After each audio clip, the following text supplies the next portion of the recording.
A garden that is huge, sustainable, empowering, and free.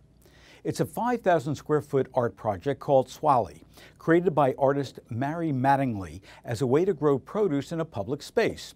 The Verge describes it as a floating garden brimming with edible plants, including apple trees planted atop a 6-foot hill.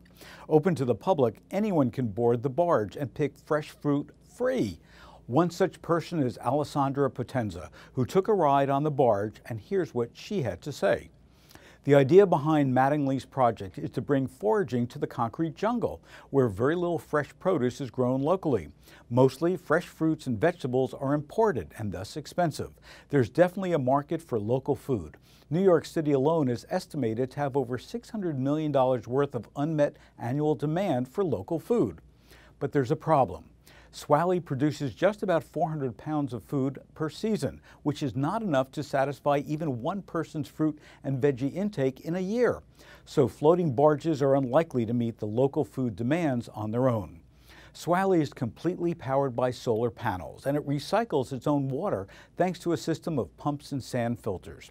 It also collects rainwater, and it can desalinate and purify the brackish river water if need be.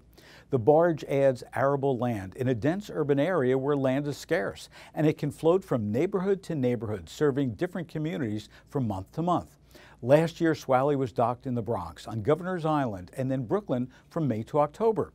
New York City has about 30,000 acres of public parks, but foraging is strictly prohibited, and most public land in the city can't be used to grow food.